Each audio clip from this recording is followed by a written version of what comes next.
And he really got seduced by the intimacy that comes from reading documents that were not intended for posterity. You know, that letters were only ever intended to be read by one or two people, or perhaps to be read out in the synagogue. Yeah. You know, but not more than that. And yet here you are 1,000 years later, and you're reading about, so, you know, why won't you come home? Your daughter is pregnant, and everyone's saying, where's her father? Wow. You know, that's pretty cool. Shalom, this is Nehemia Gordon. Welcome to Hebrew Voices. I'm here today with Dr. Ben Outhwaite, who is the head of the Genizah Research Unit at the University of Cambridge. He got his PhD here at University of Cambridge. Thank you for joining the program. Oh, thanks very much for having me. All right, so Solomon Schechter brings these boxes and shiploads of stuff back here to Cambridge, and then he then has to catalog it. Yeah, so that's in 1898. He settles down to start working on it, and that's when the photo is taken. So he starts. Really, it is just randomly pulling stuff out. He's not really cataloging. He's looking for stuff, and he's publishing it in the JQR. Okay. Can we say something about the JQR? This blows my mind that we have a journal that's around today that goes back to the 19th century. It was the Jewish Quarterly Review, the leading English language. I mean, I don't know. Was it a product of the Wissenschaft des Judentums movement? I mean, wasn't it in the United States? And am I wrong about that? The JQR started in the U.S. I don't know. So in Hebrew literature of the early 20th century, they referred to the Jewish the English journal and the French journal, by which they mean Jewish Quarterly Review and Revue d'études juives, which both go back to the 19th century and both around today. Well, JQR is fantastic. I'm not sure JQR quite has the sort of same excitement that it had in the early days because there are so many journals. Right. But in the early days, you know, every issue would have had an article by Schechter. Every issue then would have an article of rebuttal by, Margoliev or something like that. But there would also be Neubauer. Which is even Neubauer, which is the rival between Cambridge and Oxford. I never realized that. Yeah.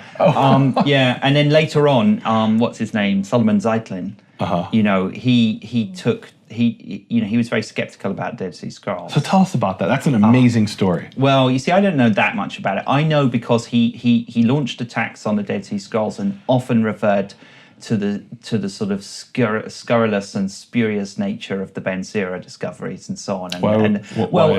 He regarded the Dead Sea discoveries that Schechter made as being part and parcel of the same thing. So he thought the Dead Sea Scrolls were from the Middle Ages. Middle Ages, just like the Cairo Genizah. Yeah. Okay. And I think he went to his dying day. He was holding on to that. Yeah, but I think he had people who agreed with him until they did the carbon-14 tests. And then they're like, okay, obviously they're not from the Middle Ages. Yeah, but he wrote article after article accusing the whole world of having fallen for this fraud. That's amazing. And Margoliev did exactly the same, because Margoliev, in a generation before him, was saying that, don't believe this rubbish about the Ben Sira. It's clearly a medieval thing. Like back translation from Greek? Yeah. Wow, okay.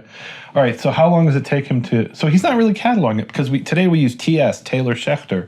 So what was Taylor's involvement? Was it just funding? So Schechter gave the collection... So Schechter in 1904... So Schechter wasn't here that long. Schechter in 1904 was asked to go to the Jewish Theological Seminary and refound it and help save conservative Judaism in New York. And that's why the conservative Jewish... day schools in the U.S. are called Solomon Schechter Day School. Yeah. And so he was then, that he'd makes done a lot of sense. He'd been imported to England to help, here, and then, sort of like he's now needed elsewhere. Okay. So he goes off, I think 1904, 1905, he goes off to the U.S. But because he acquired the collection for Cambridge, on Cambridge time, he gives it to the library, and he just gives some conditions. It has to be named after the two people who made it possible, which is Taylor and Schechter. Okay. Taylor gave the money, Schechter did the work. Okay, so Taylor didn't actually do the cataloging. I think he was involved in the Greek stuff, yes, because he published some of the Greek stuff. All right. It has to be conserved and catalogued by the library. Okay. And, could they send in progress reports, that kind of thing. And so he goes off, and the library appoints Ernest Warman to catalogue it, who is a young library assistant who is self-taught in Hebrew and Arabic. Wow. He's self-taught in many languages, because before working on the Genizah, he's copying Indian manuscripts for people. Because in those days, you had two ways of getting access to a manuscript, really. One was to write to them and ask them to send you the manuscript, which they did occasionally. So in the early days, we sent Genizah manuscripts to Carla. In Germany. In Germany, yeah. You actually sent the physical manuscript to him. So the recent Can we go back to that, please? the recent discovery by Judith, that we have one of the earliest copies of the Mishnah manuscripts, which can now be reliably dated to 841 CE.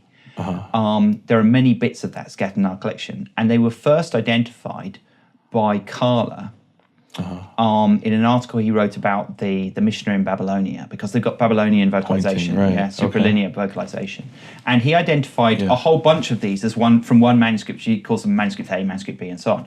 And he says this cannot be any later than the 9th century or something, the late 9th century, I can't remember what he says. But anyway, so he was spot on. It is, because Judith found the colophon in another collection. And it's Judith Schlanger found it was it Toronto? In Toronto, yeah, it's one of the Friedberg manuscripts. And it's the oldest, correct me if I'm wrong, it's the oldest dated Hebrew manuscript that has an actual date. 841 CE, okay. There might be earlier manuscripts, but they don't have the date recorded in them. And that we know of so far. Prior to that, the oldest was 903 to 904. So this pushes it back by 60 years. That's the Joseph ben Nimrud. Yes, from Babylon. Bible, from Iran. Sorry. From Gunbadi Magam. And there are other ones that are before the 903, 904 manuscript, but they're considered dubious, which we'll get to if we have time. Yeah, I'm not sure. All the dubious manuscript, or the possibly fake colophons. So Carla catalogued, wrote a study of those manuscripts, and he does write in his article that he had asked for them to be sent to him so he could do That's his amazing. study. Yeah.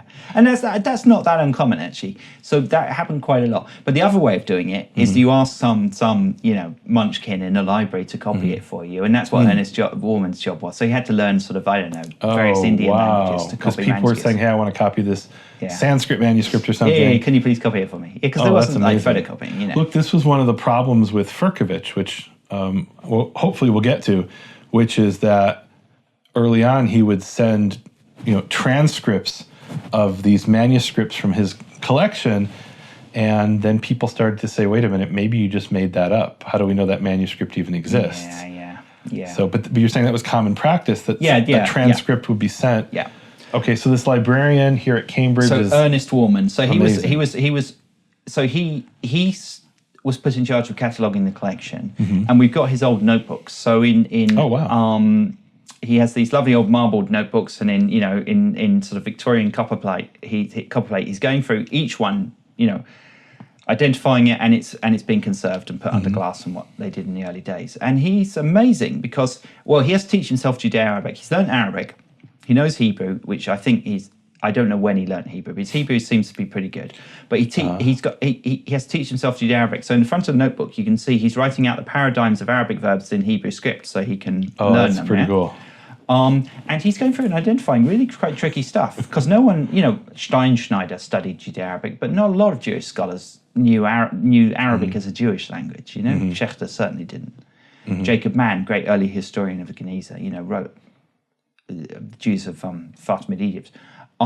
He did that without knowing any Arabic. Really? Yeah. Okay.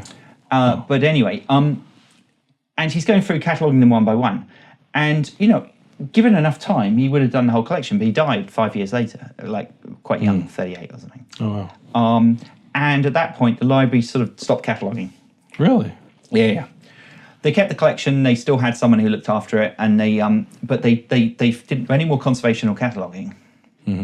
And so a lot of the collection, and the majority of the collection, was still in the tea chests. You're kidding. Yeah. Then in the 19th... So it's in these wooden boxes. Yeah. And the library itself used to be in the centre of town, so, a mile away from where we are now, in an old medieval building. But in the 1930s, they built this new building, because the library had outgrown the old building. And so they moved all of the contents over, and they moved all the boxes, and they put them here now. And then during the Second World War, they were trying to sort of, save space and so on. So there was talk about burning the collection because... Are you serious? Yeah, because it was just sitting in boxes and no one wanted it. But they decided against doing it now. Thank God. Yeah, and then in the 1960s, Israeli scholars started turning up. And one in particular is very important. So S.D. Goitein there. So Goitein was a Arabist, worked in Yemen, German Jew originally, studied Arabic. He ended up in Budapest looking at manuscripts from the Kaufman, the David Kaufman collection there. Now, some of those are from the Genizah, because Kaufman acquired his own Genizah collection.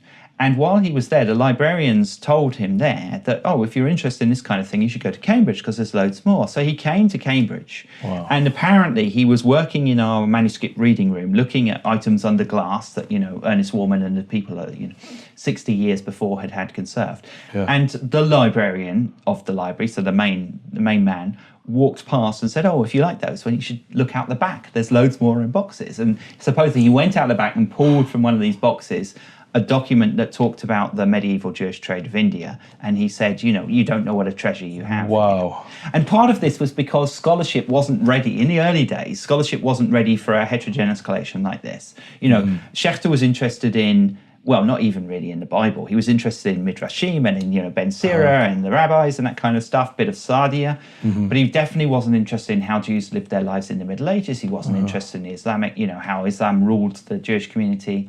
He wasn't interested in any of that. And yet by the time you get to the 1960s, economic history and social history has become the vogue in historical circles. And social history in particular is the great strength for the Genizah. What other collection has the writings of everyday ordinary people about their everyday ordinary lives in the Middle Ages? Wow, so that's a really interesting point. So historians used to focus on like kings and dates of, wars and battles. Yeah. And they still do. Yeah. But then also it's like, okay, the history of and housewives and you can see that Saadia was interested in Hagar and Saadia. He was not interested in Wuchsha, the female broker. Yeah, is that an actual person? Yeah. What was she a broker of? Well, she inherited a brokerage business from her father, I think. Goitan wrote a whole article about her. She's a businessman of the 12th century, businesswoman. Sorry, of the 12th century. Yeah, business person. And she was infamous because she had a child out of wedlock. Okay. And in order to, we know about it because there is a court case, and so we have the court records in the Genizah. We also have her will. She got married to a man who was from somewhere else outside of Egypt, but they got married before a Muslim judge, possibly because he was already married to someone else. Oh. So it's not totally clear. So they used a different venue to get married and had a child with him. And she was worried that because he was, technically married to someone else, that he would deny the child was his. And that would cause the child problems. He wouldn't be accepted as a member of the community. It would cause inheritance problems, all sorts of stuff. And so she arranged that two witnesses, fine, upstanding members of the Jewish community, would walk in on her while she was with him. And they would testify in a court that what they had seen, and therefore proving that the two were in a relationship. Okay, so, oh wow, that's interesting. So, and we know that because they testified in a court case, which we have the transcript of, that they had been asked by Wuchsha, who had come down. In fact, the documents, she says she comes down to this guy who's called the Diadem. And she says to him, oh, what a mess I'm in. I've become pregnant by this man. I need you to go upstairs and catch us together so that he can't refute, that it's his child. Okay. And this has to do with the Jewish concept of marriage, that one of the ways of being married is by intercourse. Is exactly. Then also, well, not just intercourse, but intercourse with the person you live with. So, meaning, in other words, common law marriage is marriage in Jewish sources, or one of the types of marriage.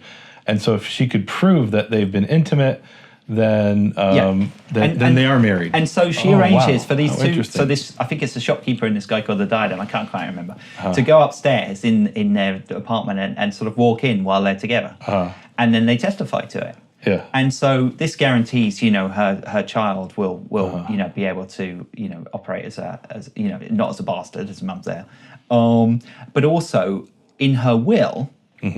So we learn. I can't remember where we learn. She gets excommunicated because of her behaviour from the synagogue, which means she can't attend services, can't all that kind of stuff. In her will, she leaves money to both synagogues in Fustat. So to the Iraqi synagogue and to the Palestinian synagogue. And probably, one, she's obviously generous. Oh, to her ex-husband or to that, she leaves no money at all, she says, except she forgives him the considerable amounts of money that he owes her. Okay. Yeah. Why? Because her estate could have demanded those debts be repaid? Yeah, I guess so. Oh, wow. Yeah. Okay. If you still owe the money, you owe the money. Then the whether they're dead or synagogue not. shows up and says, hey, you owe us the money because we inherited from Wiltshire. Maybe. Yeah, But anyway, so she left Yeah. money. So what happens, of course, is that on High Holy Days or whenever they read the list of benefactors, they're going to have to read out the name of Wiltshire, the excommunicated. Okay, that's her way of kind of... the whore of the fortress of Babylon. Oh, wow. That's a great story. So, all right. So in the 60s, people start showing up from Israel, Goitin. And Goitin in particular. And at that point, so the library appoints a new librarian specifically to look after the collection, which is Dr. Knopf, K-N-O-P-F. I think he went off to become the librarian at Bar-Ilan. Okay. And he starts a process of, restarts the whole process that's been dormant for 50 years of conserving and cataloguing the collection. So he starts the process of cataloguing the Bible manuscripts, which eventually become the catalogue by Malcolm Davis. Not just Davis. And Davis and Outhwaite, many years later. You were part of that. Okay. Yeah. That's why I first heard your name. When I met you the first time, I'm like, wait, this guy's from the catalog. That's right. Yeah, my magnum opus. Is he real in the flesh? No, I really thought you were this legendary figure because you're Davis and Outhwaite. No, catalog. I came much later. Davis had already done all the work, and I just sort of polished it for publication. Yeah. And so Dr. Knopf started that off, and then after a while, he left to go off, and they decided to appoint someone to a new person to replace him. And so that's when Stefan Reif arrived. Stefan Reif was appointed. And Stefan, sort of gauging the whole scale of the task, decided you couldn't just do this, the way that you would do any library collection. Because, libraries are full of uncatalogued, unconserved collections, because we keep things for posterity. So there's always the idea, well, you bring them into the library and we'll worry about them later, which is why things sit on our shelves for centuries, not being read or catalogued. I've been to library archives where they bring out a box. Yeah. And what's in that box? Nobody knows. You got to go through and see. Because it's easy to acquire collections, it's very difficult to get money for cataloguing. I never thought and of that. although you'd think cataloguing was a core activity of the library, all of our efforts are cataloguing the new books that come in and not the sort of ancient collections we have hanging around. Anyway, so Stefan decided that what it needed was to create a research centre to actually drum up interest in the collection and start fundraising for it. So he did that. In 1974, he created the Genizah Research Unit. Which is where we're sitting right now. Which is where we're now, and I'm now the head of. Okay. And he did deals with, so the chief rabbi of England, who then was, had fundraising dinners. Stefan was very good at schmoozing the wider Jewish community in England. And he was able to fund the complete conservation, and Israel as well. So Israel got copies of microfilm of all of our material for the Institute of Microfilmed Hebrew Manuscripts, which is why the Genizah has been available since the 1970s or 80s in the Institute of Microfilmed Hebrew Manuscripts. And so he did all that. Within about 10 years, he'd conserved the whole collection and begun the process of, these catalogue volumes that we produced. And when you microfilm something, you're basically photographing it, then it has a shelf mark? Was that kind of part of the idea? Or did it already have a shelf mark? No, some shelf marks were added at that stage because we've... So Goitin himself helped with the... So that's why the collection, if you use the collection today, we talk about the old series, the new series, and the additional series. So explain that. I've never understood that fully. So the old series comprises lots of different sections. So there's the Arabic, there's the miscellaneous, there's various, the TS A, B, C, D, all that. The old series is what was originally sorted and conserved in the days of Warman, essentially. Yeah. Okay. Bit of overlap beyond, but that's it. So that's the stuff that was conserved and identified early on. The new series was the stuff that was conserved after Goitin had come and said, this stuff is important. And he helped categorize some of that. When his sort of fingerprints are all over the collection, sort of literally and metaphorically, because he put great store by the documentary corpus, so not just the literary. He wasn't interested in the Bible, but he put great store by all these tattered remnants of Jewish trade of India and these amazing things that we have from the 12th and 13th. And he really was an historian of what I know of his work is mostly about merchant activity, right? Yeah. That's what I know of it. So he really was almost like an economic historian. He began life as a sort of linguist, folklorist. the first volume of and then he was an economic historian by the time he started working on his he wrote his 5 volumes, A Mediterranean Society. Right, that's the one I know. First volume is called Economic Foundations. At that point, he was still an economic historian. He's interested. Well, they didn't have spreadsheets in those days, but he would have been interested they in were just spreadsheets. physical. Yeah, right? yeah. He probably had a slide rule. Yeah. But anyway, so in that book are chapters on the size and type of baskets used to ship stuff across the Mediterranean, right? Yeah, if you want to know how big the baskets were on a boat laden with, the stuff of India going to the markets of southern Europe, then it's in that book, right? And he can give you the wages of workers and the value of the dinar and the price of bread and all that kind of stuff. But he got seduced by the intimacy of the Genizah, because you're not just reading these texts, so Ibn Yiju writing from India, famous India trader, he'll be telling you about the price of spices and bronze. But at the same time, you will also learn that he got married to a local girl in India. Pretty tricky if you're Jewish and you want to marry a Jew in India. There aren't so many. Yeah. So in his case, what did he do? He bought a slave. Okay. He freed her. Therefore, she becomes Jewish, and he married her. I see. In later life, when he decided to move back to Egypt, settled in Yemen, they said that he had actually broken the law because he had actually had sex with her before he had freed her, and therefore was that illegal? That invalidated the marriage. You're not allowed to do that, and so he had to get a rabbinic ruling. So he applied to the academy that was then in. He applied to the leadership in Yemen for a ruling. And this was a leadership that he had donated extensively to. And they ruled in his favour. That's shocking. And supposedly misquoting the Mishnah in doing so. Yeah. Yeah. It helps to be a donor, I suppose. Yeah. Okay. Yeah. Anyway, so in the course of reading these spare economic documents, he is also learning a lot about the lives of everyday people. And so his next volume is more about the family and social life, and they go on until his final volume is called, I can't remember what it's actually called now, the 5th volume. But anyway, he ends up with a chapter on the Mediterranean mind, and he starts talking, about these people who were products of the Mediterranean. They were neither Jew nor Muslim. They didn't see themselves in such simple terms. They were inhabitants of this great land under the Mediterranean sun. And he really got seduced by the intimacy that comes from reading documents that were not intended for posterity. That letters were only ever intended to be read by 1 or 2 people, or perhaps to be read out in the synagogue. But not more than that. And yet here you are 1,000 years later, and you're reading about why won't you come home? Your daughter is pregnant, and everyone's saying, "Where's her father?" Wow. That's pretty cool. Yeah. And so anyway, a glimpse into everyday life. That's really cool. So Goitein helped create the new series. And at that point, there was kind of a feeling, that's it, we're done. There were lots of little bits left over, but they're too little to be any use. But by the time Stefan got here, finished up the new series, he decided that we might as well do the lot. So that's then the additional series. And these are all the tiny bits that Goitein thought were too small to be useful. And that became the additional series, which is actually the largest part of the collection. And from my perspective of what I do, some of the most important, like some of the fragments that we're working on, I'm here to be working on manuscripts and fragments. A lot of them are from the AS, the additional series. Yeah. And that includes fragments of a Torah scroll that was carbon-14 tested to the 6th or 7th century. Yeah, and similarly, all the Palestinian Nikud fragments of Bibles, most of those are from the new series, from the additional series, sorry.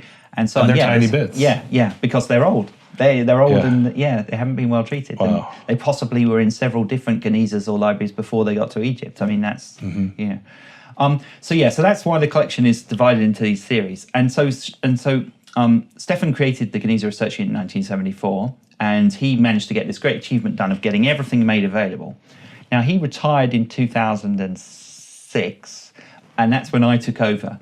And we already had at that point, because Stefan had built up a good relationship with the Friedberg family in Toronto, who had been funding Genizah research around the world. And they were funding cataloguing and so on. And when I took over, we talked to them. They were very interested in digitization, which was then becoming the big thing.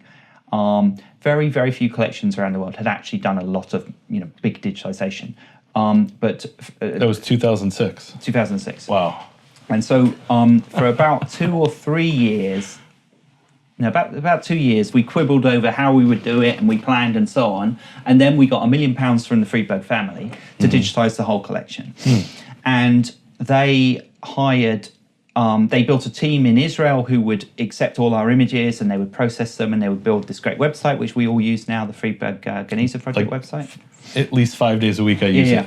Yeah. And they did that. They got an Israeli computer scientist called Yaakov Shweka, who had built the Bar-Ilan Responsa Project website. If you which know I that, also use about 5 days a week. Exactly, right? So he had done that, which is a remarkable piece of work. And I didn't know those two are related through. Still usable today, right? Yeah. And so he was the perfect choice to do this. And he, we had long conversations with him about how exactly we were going to digitize, because it's not easy to digitize 200,000 items. Would we include scales? Would we shoot every single item, an individual photo of each item, which is what we more or less did. Everything had to have a number, which wasn't that easy because we have lots of items where we have multiple pieces under one number, but that's no good. So we had to come up with all new ways of numbering, and then shoot them on a vibrant blue background, which we really didn't want to do because in the early days of digitization, you shoot on a neutral background, a black, a grey, or a white.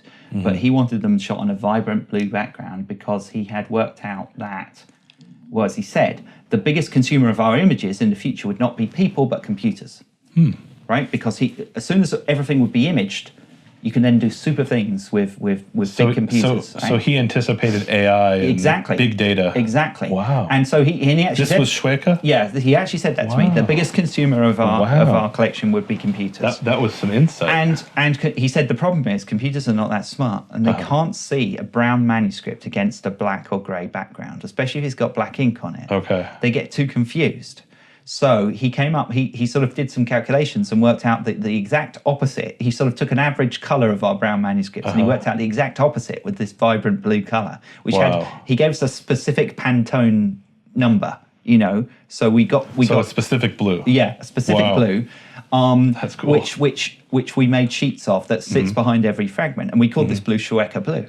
Oh, really? Yeah. I didn't know that. Yeah, because it's a unique shade of blue. That's very And that's interesting. why, if you look at the collection on our website, for instance, everything is on a vibrant blue background. And after we shot everything, it took 3 years. It took every day of my life for 3 years. Wow. I wasn't doing the photography. We had a whole team downstairs. We had 3 or 4 photographers. We bought these brand new phase 1 digital backs. They were 60 megapixel or something in those days. I mean, that's a big deal back then.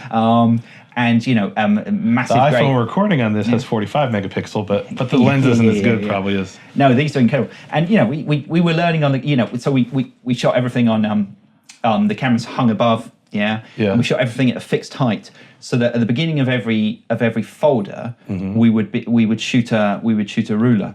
Okay. And a color chart, and we would know, therefore, if we had that a fixed height, that every item thereafter, we would be able to the computers would be able to measure and be able to know exactly. How did you do for really big fragments? Like, we had to buy this. there's fragments that are like this big. Yeah. So we got bits of Torah skull and stuff like that. Yeah. So we had to buy this bespoke German scanning back. It was a camera that hung above a massive grate, and it scanned the whole thing in multiple images, and then it sewed them together, stitched them together. Okay. So that's maybe at a different scale than the other ones, or it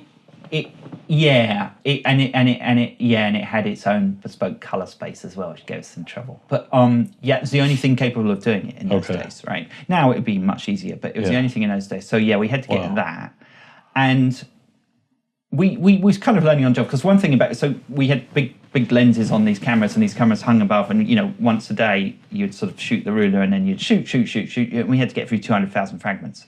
I mean, front and back. So here's my big question. So today they're all sewn into Melanex, which is this type of plastic. Were they in Melanex back then? They were in Melanex, which is a nightmare. So did you have to take them out? No. Oh, you did it through the Melanex. Because photographers, the art, as you said before, the art of photography is not like focusing the camera. It's lighting that's the object, right? Yeah. So if you have lights on both sides, you can cancel out reflections. We still have, at the end of the process, we had a quality control check where we went through and said, no, there's a reflection, you can't read the text on this bit. And we had to reshoot those. Occasionally we had to take them out of Melanex, but no, because the Melanex is sometimes a bit rippled, right? And sometimes it's full of scratches. Yeah. Every time I see those scratches, I see them in my microscope.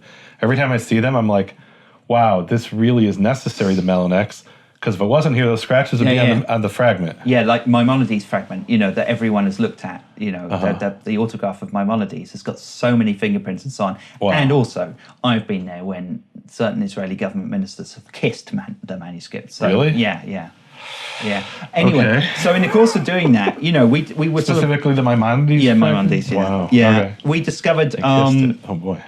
I mean, one problem we hit early on was that in shooting like hundreds and thousands of images a day, that you do actually need to adjust the focus on the camera, even though you're shooting at fixed height, because gravity. If your camera's hanging and you've got a big lens on it, gravity will gradually unfocus the lens, right? Wow. And we didn't discover that for some weeks. Did you have to redo We a had bunch? to reshoot a whole bunch of stuff. Wow. As it was increasingly going blurry. Wow. And this took 3 years. 3 years, yeah. That's pretty good. Yeah. That actually gives me a lot of hope, because there's a particular collection that I'm not going to mention here that it is my goal. One of my goals in life is to get that collection digitized and somehow facilitate that, even if it's not me. And we'll talk about that afterwards. But wow, that gives me hope, because I think that collection's probably more than 200,000. No, that sounds about right. Yeah. But then it's a lot of bound codices, and anyway. Yeah. Okay, so it's doable. So maybe 5 years. And obviously technology and everything has moved on in a way. Now, when we shoot codices, in those days, we now have these amazing cradles that we use vacuum pumps to kind of hold pages open, so you don't need to put weights on them and all that kind of thing. And you can shoot volumes that are at different angles, so you don't have to put too much pressure on the spine. All that kind of stuff you can do. But when we were doing it, it was pretty basic. But the power of these new digital backs is what made it possible. Because if we'd done it like 5 years before, everything would have been shot at a much lower resolution, and by now we would probably be thinking we'd need to reshoot everything. Right. As some of the early pioneers of digitizing their collections have discovered, that if you shoot everything at 300 DPI or whatever they shot in those days, it's not good enough. Right. Yeah, and I probably shouldn't name names, but there's one particular collection here in the United Kingdom that they were some of the pioneers, and I'm specifically thinking of the Torah scrolls that they did, that basically I can't use the images, because when I zoom into the full zoom, it's blurry. Yeah. So I'm looking for details like, was a letter re-inked? Was it drawn over? Was it erased? Yeah, you can't. And I can't tell. Yeah. So hopefully with ours, you see, we kind of future-proof them by shooting at the highest possible resolution. Those are pretty amazing, the images you have. We had all sorts. When you're shooting at that scale, you have to think about things like Shueika wants us to put a big scale in the color chart in every photo, and to use a kind of the standard color chart or whatever, they're quite big. And so if you think that's increasing the file size of every single image, and once you start thinking about storage, you're looking at terabyte, adding terabytes to your storage, which is in those days was, and it's not cheap now, but in those days it was really expensive. So we had to not do color charts in every photo. Okay. We took this kind of, we took an index photo at the beginning of every folder, and then that. So those little scale bars that you have, is that a physical thing, or is that added afterwards? The scale bar that's in it, that's on the class mark. That's sewn into the Melanex pocket. I see. Okay. Oh, okay. That makes sense. Yeah. And then once we finished it all, once we had all 200,000, then we have a copy here. We still gradually putting it up online with catalogue descriptions, but the whole thing has been available now for years on the Friedberg Genizah website, and it's also available now on Kativ, the National Library of Israel's fancy new digital library. And what Shueika did in the early days was he recognized that one of the things when you have all the photographs is that you could attempt to try and reunite these torn up bits of manuscript, because in the past, I mean, I did it myself. I managed to find two halves of More Nevochim by the Guide for the Perplexed by Maimonides. I found two halves. A bit was in Manchester, and a bit was in our collection. The same leaf had been torn in half and was now in two separate Genizah collections. That's a puzzle. But you can only do that from your memory. Right. But Shueika had all his images, so he hired some supercomputer time in Israel, and he ran everything through supercomputers to give it kind of a everything has. I don't quite know exactly, but I think it's they kind of like the computer rasterizes the image and it just looks at sort of white and because computers don't see color anyway. Okay. They trying to fit the puzzle pieces together. Yeah, they look at the amount of the density of ink on a page, and then they compare that with every other image. Wow. And All if they're 200,000. close, so there is on on the Feedback Genizah project website, there's a button that sort of find joins to this fragment, Right. and if you have a nice 3-column Bible, you'll press that, and it will come back with all these printed copies of the Bible that have multiple columns and things. So it's not great, but it's a place to start. it is a place to start, and it has found some matches. That's amazing. The problem there is that probably the computing power wasn't enough, and if we should probably do this again in the future, and it will be much better. What I love on that website, Genizah.org, the Friedberg site, is that you can take two different pieces and you can try to move them around. It's literally like one of those puzzle games where you can try to fit them together. And you could probably do that yourself in Photoshop, but here you don't have to mess around with it. It basically it's an interface where you can do it organically there. And then you can document that, hey, I found these two pieces that joined, and here's how they joined together. And I've seen fragments where a bunch of different scholars came along and fit all these pieces together. And there might be 5 different fragments that form a single bifolio, two leaves. Yeah. 4 I mean, pages. particularly with paper, the kind of paper that you get in the Genizah, it does tend to kind of fragment into tiny little pieces. Yeah. Yeah. So tell us about, all right, so that's how they were cataloged here at Cambridge. And I've asked this question to other librarians. How did there's over a dozen libraries, maybe 2 or 3 dozen. Do you know how many that have collections of Genizah fragments? There are people that have done lists of them. In the back of Glickman's book, there's a list. I can't remember. It's probably about 2 dozen. Yeah. So how did they get to these?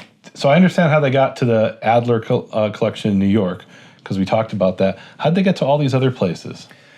Do we even know? In some cases we don't know, but in most cases we do. So there were various scholars and collectors. So the David Kaufmans, the Adlers. Oxford got a lot of material from the Genizah before Cambridge even. Really? They were buying some from Wertheimer, but there were also people like the Reverend Chester, who travelled in Egypt, and he gave manuscripts to us and to Oxford. And we know those came from the Genizah? Yeah. Okay. I mean, we mainly know that because of what's in it, that we know that it fits with other Genizah fragments. Okay. There's collections in Geneva and Paris. There's the Mosseri collection, the Mosseri Genizah collection, which is currently here on loan, which was collected by a native of Egypt, so Jack Mosseri, a member of the Jewish community of Egypt. He went down to the synagogue after Schechter, some years after Schechter. So a lot of these are leftovers that Schechter missed. And but taking kind of maximalist approach to what the Genizah is. So Mosseri definitely collected from the graveyards and from other. So tell us about that, the cemetery. Well, the Jewish cemetery, the Basatine Cemetery. Yeah. Schechter went there, it seems, and he dug stuff up out of the graves or the monuments. What do you mean he dug stuff out of the? Well, I don't know, but he acquired stuff from the cemetery. He doesn't really go into more detail. So we talked at the beginning a few hours ago about how the Genizah process is you would eventually put it in a grave. And you're saying that actually happened? Well, it does appear to have happened. So in the 1970s, they discovered what's now known as the New Genizah. Okay. The Egyptian government put a road through the Basatine Cemetery. And they, in the course of doing that, they did some archaeological work, and they found documents. Okay. And those are now known as the New Genizah, and they've remained in Egypt. But they're mostly Ottoman era stuff. So the suggestion is that it seems to be in a later practice to actually physically bury them. Although that is questionable. We don't know for sure, because there have been recent Genizah finds which in the cemetery, which could be old, but we just don't have enough information. Is that something you can talk about? I don't know. I don't know really. Okay. I mean, the Egyptian government have taken them into their care, and nobody knows anything about them. I see. Yeah. Okay. So some of the stuff didn't come from the Cairo Genizah synagogue, the Ben Ezra synagogue. It came possibly from the cemetery. Yeah, it's from the cemetery, and also, well, of course, as I said, Schechter, he got stuff from the whole Jewish community, so he was getting stuff that never went anywhere near a Genizah. And some of it, interesting. And some of it that never, was in Jewish hands. Thanks so much for joining us. This has been an amazing conversation. No, it's a pleasure. Thank you very much. Thank you. You have been listening to Hebrew Voices with Nehemia Gordon. Thank you for supporting Nehemia's McCore Hebrew Foundation. Learn more at nehemiaswall.com.